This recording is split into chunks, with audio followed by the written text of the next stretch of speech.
नमस्कार, स्वागत है आपका फेडरल देश में। मैं हूं नीलू व्यास। इस समय महाराष्ट्र में हिंदी भाषा को लेकर जमकर जो वर्बल वॉर है एक तरीके से वो चल रही है और अब निशिकांत दुबे और एमएनएस चीफ राज ठाकरे के बीच में यही हो रहा है। अगर आप कुछ बयान देखें इनके राज ठाकरे के और निशिकांत दुबे के, तो जिस तरीके से जो वॉर ऑफ वर्ड्स देखा गया है, तो राज ठाकरे ने निशिकांत दुबे ने कहा कि मराठी लोगों को हम यहाँ पे पटक पटक कर मारेंगे और तो उसके और उन्होंने साथ में ये भी कहा कि मराठी लोगों को हम यहाँ पर पटक पटक के मारेंगे। उसके बाद राज ठाकरे ने कहा कि हम जो अरेबियन सी है उसमें डुबो डुबो कर मारेंगे। इस तरीके की बातें सामने आई। लेकिन अब एक और चीज जो सामने आ रही है, राज ठाकरे ने ये कहा है कि अगर हिंदी को मैंडेटरी बनाया गया क्लासेस 1 to 5, अगर कक्षा 1 से कक्षा 5 तक अगर हिंदी को मैंडेटरी बनाया गया, तो उनकी पार्टी यानी कि महाराष्ट्र नवनिर्माण सेना वो स्कूलों को बंद कर देगी। They will shut down schools. ये बात उन्होंने एक रैली में, मीरा भाईंदर में एक रैली थी जिसमें वो बोल रहे थे। और अभी क्योंकि ये हाल में ये उत्तेजना क्यों हुई, क्योंकि देवेंद्र फडणवीस ने ये कहा कि जो 3 लैंग्वेज पॉलिसी है, यानी कि जो 3 भाषाओं की नीति है, उसको हम जल्द इंप्लीमेंट करेंगे। लेकिन इसके पहले क्या हुआ था कि जो एनडीए की जो सरकार है उसको अपना ऑर्डर, जो गवर्नमेंट ऑर्डर था, उसको विड्रॉ करना पड़ा था। लेकिन उसी को लेकर इस समय काफी तनातनी इस समय चल रही है। और जैसा मैंने आपको बताया कि जो वॉर ऑफ वर्ड्स है राज ठाकरे और निशिकांत दुबे के बीच में, वो भी अब तेज हो गया है। लेकिन भाषा को लेकर जिस तरीके की राजनीति इस समय गहराती जा रही है महाराष्ट्र में, आज उसको हम समझने की कोशिश करेंगे। हमारे साथ उद्धव ठाकरे शिवसेना गुट के प्रवक्ता और नेता किशोर तिवारी हैं। किशोर जी, आपका बहुत बहुत स्वागत है। Thank you so much for joining. इस तरीके की बातें राज ठाकरे क्यों कर रहे हैं कि हम स्कूल बंद करा देंगे, हम डुबो डुबो कर मारेंगे? ये उत्तेजना वाली जो राजनीति भाषा के इर्द गिर्द जो दिख रही है, क्यों हो रहा है सर? और मैं ये सवाल आपसे इसलिए पूछ रही हूँ क्योंकि अब तो राज ठाकरे अब उद्धव ठाकरे के साथ ही आ गए जी, तो आप अच्छे से बता पाएंगे। नहीं, अगर मुझे पूछोगे तो विवाद की जड़ तो राजनीतिक जगह तलाशना है। लेकिन मैं एक बात बताता हूं कि ये विवाद शुरू कैसे हुआ। क्योंकि महाराष्ट्र के अंदर हिंदी ये 5th स्टैंडर्ड से पढ़ाई जाती है। और मैंने तो 1974 में मैट्रिक पास किया, यानी पहली मैंने 64 में किया। तो हमको पहली से चौथी तक तो नहीं थी हिंदी, और बड़ा विवाद होता था। जो हिंदी भाषा में हिंदी मीडियम वाली स्कूल में आते थे, मराठी में उनको फिर से 1 साल करना पड़ता था। तो ये सब चीजें होती थी। तो ये विवाद कैसा हुआ कि सरकार ने बोला कि पहले स्टैंडर्ड से 5th स्टैंडर्ड तक भी हिंदी कंपलसरी कर दी जाए। तो अब हिंदी कंपलसरी करने का जीआर निकल गया, सब निकल गया। फिर राज ठाकरे, उद्धव ठाकरे ने कंबाइन मोर्चे का ऐलान किया। मोर्चा होने के पहले ही मोर्चे की हवा निकालने के लिए गवर्नमेंट ने अपना डिसीजन ही वापस ले लिया। फिर डिसीजन वापस ले लिया। डिसीजन के बाद इन बिटवीन कुछ मिठाई वाले ये लोग हैं या कुछ ऑटो रिक्शा वाले हैं, इनको मारने के वीडियो आए। लेकिन बंबई में ओवरऑल ऐसा कुछ माहौल नहीं है, सब लोग प्यार से रह रहे हैं। लेकिन विवाद की जड़ हर जगह क्या होती थी कि बीजेपी के कार्यकर्ता लोग, जो बीजेपी के कार्यकर्ता है, हिंदी भाषी जितने हैं उतने बीजेपी को ही वोट देते और पक्के बीजेपी वाले हैं। तो उन्होंने बोला नहीं, हम मराठी नहीं बोलेंगे। तो इसमें विवाद होने लगे। अब ये विवादों की जड़ तो रिकॉर्ड होके आई।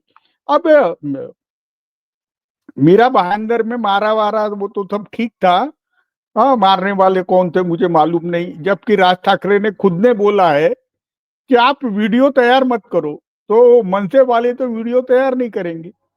लेकिन ना, हिंदी वोटर के मूल समस्या जो है बंबई में, सेकेंडरी सेकेंडरी जो नागरिकत्व उनको मिला हुआ है, तो हिंदी वोटर भी 10-11 साल के बाद बीजेपी से खिसक रहे हैं।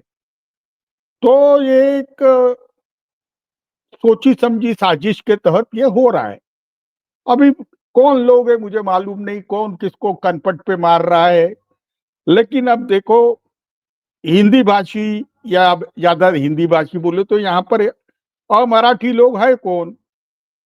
अमराठी लोग जो है वो गुजरात के गुजराती लोग है जो तो मूलतः यहाँ के ही है, और रोजगार के लिए आए हुए उत्तर भारत, मध्य भारत और बिहारी लोग है। वैसे बांग्लादेशी भी बहुत है, बांग्ला बोलने वाले कलकत्ता के भी बहुत है, उड़ीसा के भी लोग है। जनरली मजूरी पेट भरने के लिए सारे भारत में लोग माइग्रेट करते हैं, वैसे बंबई में ज्यादा आते हैं।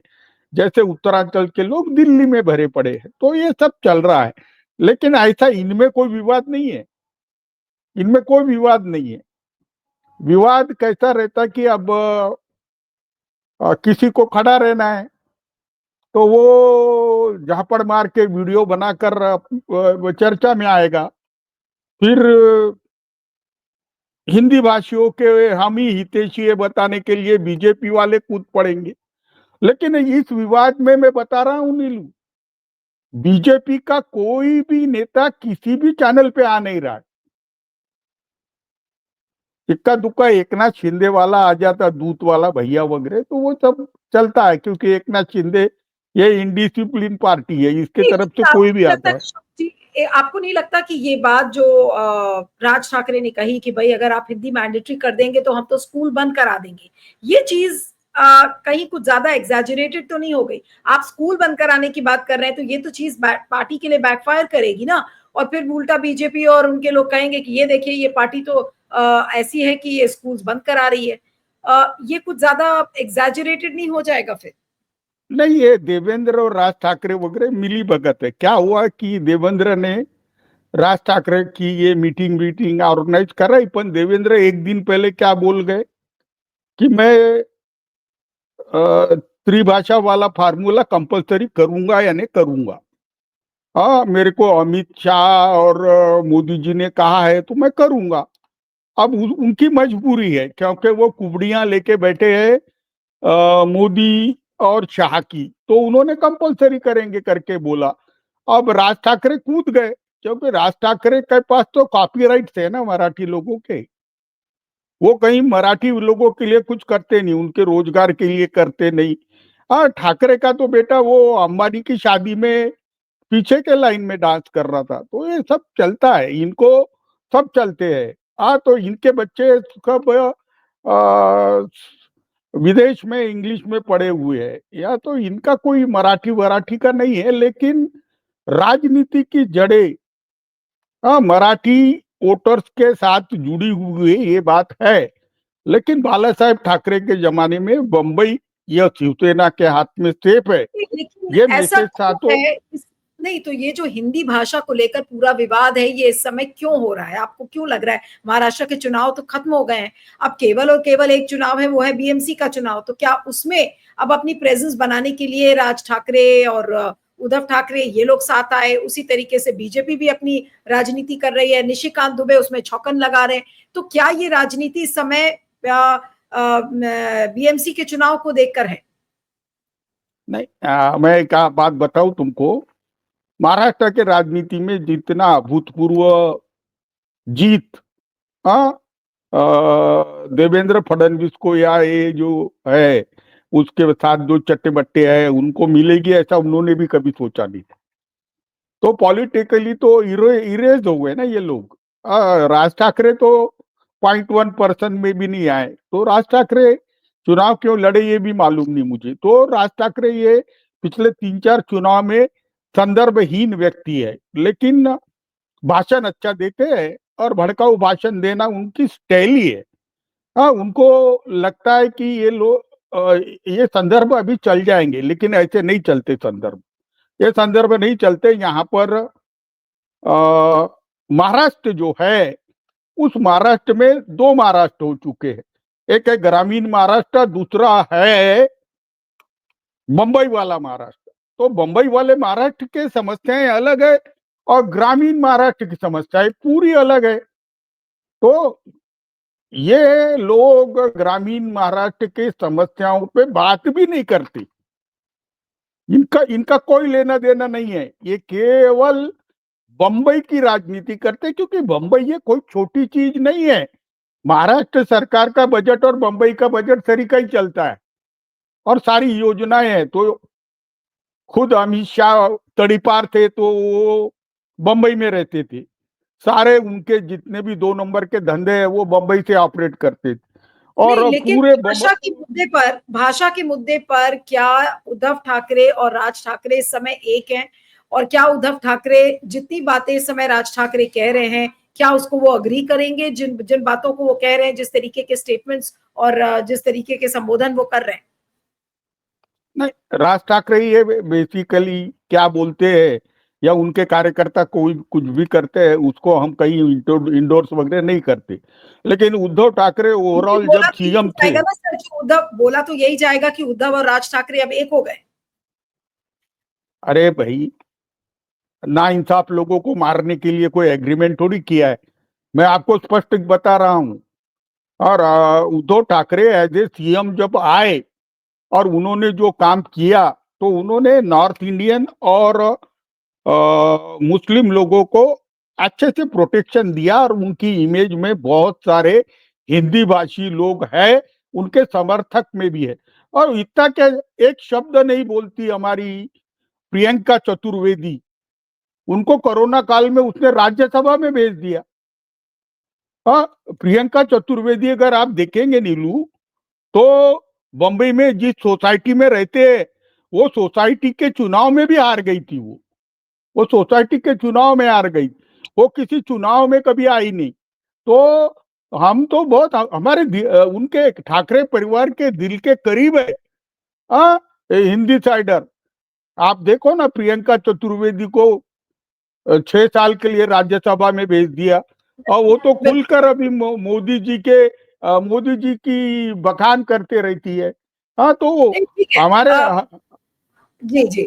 इस समय विवेक देश पांडे वरिष्ठ पत्रकार भी उन्होंने भी ज्वाइन कर लिया है। विवेक का ये जो पूरा भाषा का विवाद है और जिस तरीके से राज ठाकरे और निशिकांत दुबे के बीच में सारी ये जो खटपट हो रही है इस समय, कोई कह रहा है कि हम आपको समुद्र में डुबो देंगे, कोई कह रहा है कि हम आपको मार मार के भगा देंगे। फिर उसके बाद राज ठाकरे ने ये कहा कि अगर हिंदी को मैंडेटरी किया गया कक्षा 1 से लेके 5 तक तो हम सारे स्कूल्स बंद करवा देंगे। आखिर ये किस तरीके की राजनीति हो रही है शिक्षा के पीछे, और वो भी इस तरीके की बात करना कि स्कूल हम बंद करवा देंगे।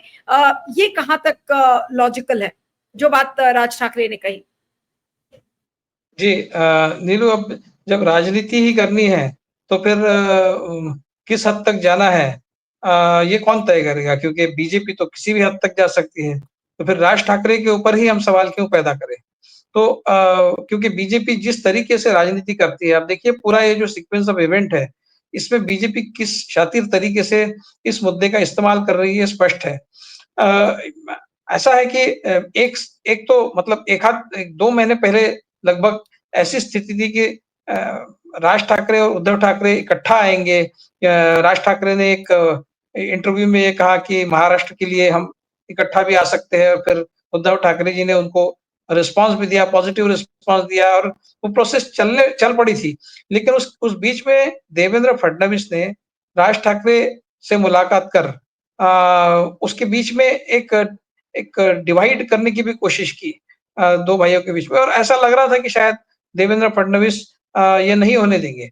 लेकिन उसके बाद फिर अभी जब सुप्रीम कोर्ट ने कहा कि आपको 3 महीने के अंदर चुनाव का अनाउंसमेंट करना पड़ेगा, जो भी लोकल सेल्फ गवर्नमेंट बॉडीज की चुनाव है, जिसमें बॉम्बे म्युनिसिपल कॉर्पोरेशन ने सबसे महत्वपूर्ण चुनाव है, बाकी भी है। पूरे महाराष्ट्र में बहुत सारे महानगर पालिका है, नगर पालिका है, जिला परिषद है, सारे चुनाव होने हैं जो 2 साल से पेंडिंग है। तो उस समय ये हिंदी की सख्ती प्राइमरी स्कूल के लेवल से लाकर बीजेपी ने जो खेल खेला है वो समझने की जरूरत है।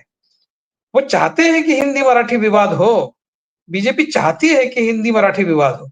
उनको पता था कि जब वो क्या जरूरत थी, आप बाद में भी कर सकते थे, अगले साल से भी कर सकते थे। और ये टाइमिंग जो बीजेपी ने साधा है, वो इस राजनीति को जन्म देने के लिए ही साधा है।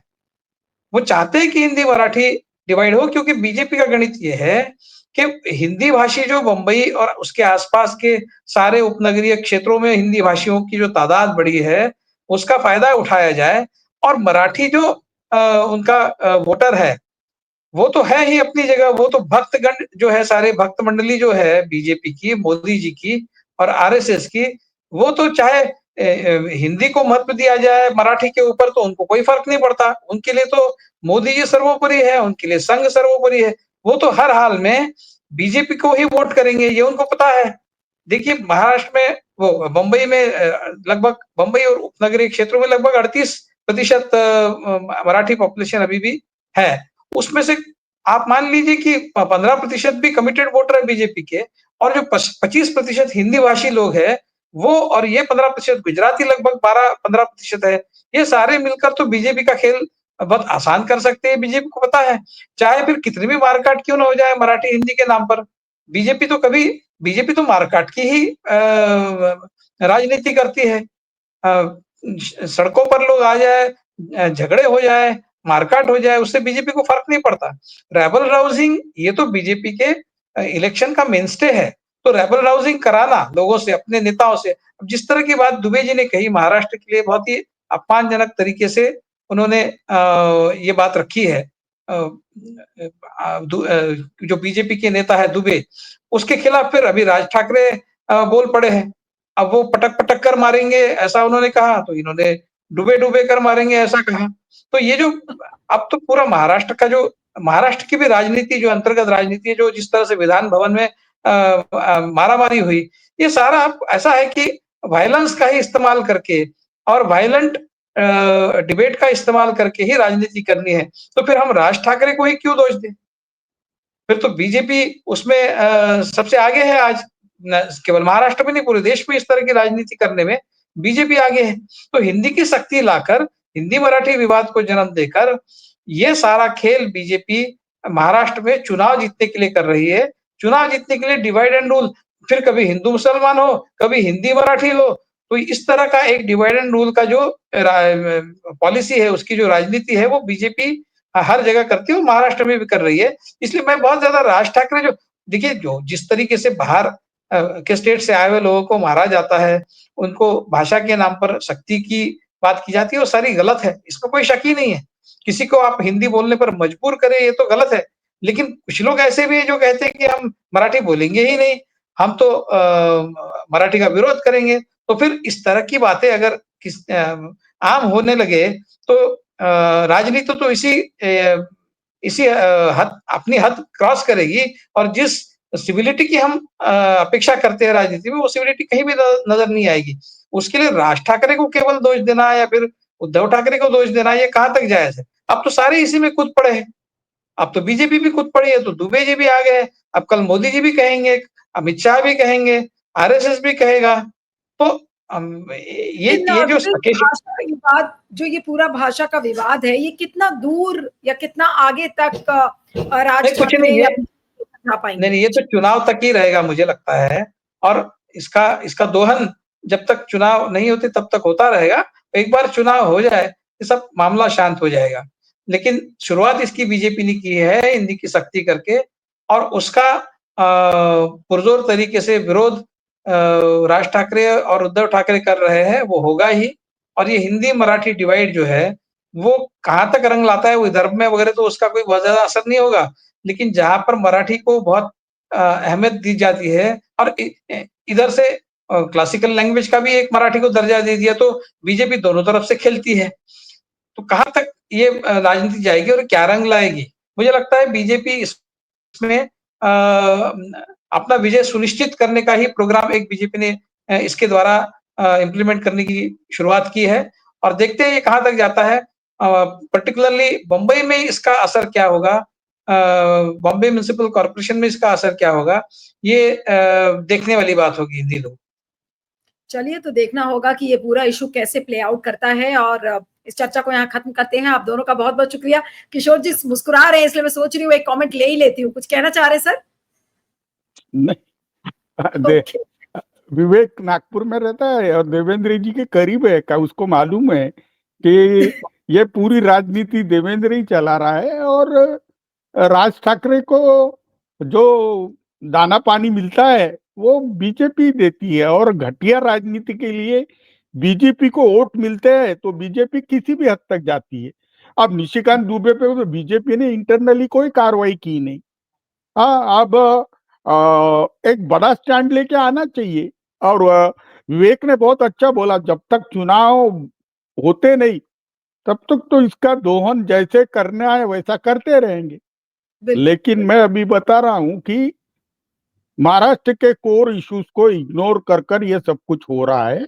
यह बहुत डिफिकल्ट टाइम है, क्योंकि विवेक ने अपने जीवन में 50 साल उसने पत्रकारिता में जो दिए, उसमें उसने एक जो रूरल इकोनॉमिक्स और एग्रेरियन क्राइसिस लिखे, वो सबसे वर्स्ट कंडीशन में आने के बावजूद भी अभी हम देखते हैं कि नेशनल मीडिया या रीजनल मीडिया कहीं पर वो रिफ्लेक्ट होता नहीं है।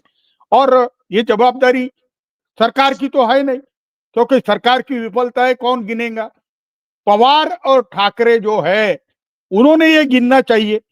तो ये तो बेतुक की बातों में लगे हुए हैं। तो महाराष्ट्र के संदर्भ में देखा जाए तो ये काका भतीजे लो या ये दोनों भाई लो, ये संदर्भहीन हो गए हैं। इनको वोट लोग दे तो दे क्यों, ये जब तक पर्याय ये लाते नहीं तब तक कुछ होने वाला नहीं है। चलिए, आप इस चर्चा को यहाँ खत्म करते हैं। आप दोनों का बहुत बहुत शुक्रिया, Kishore Tiwari ji, Vivek ji. Thank you so much for joining.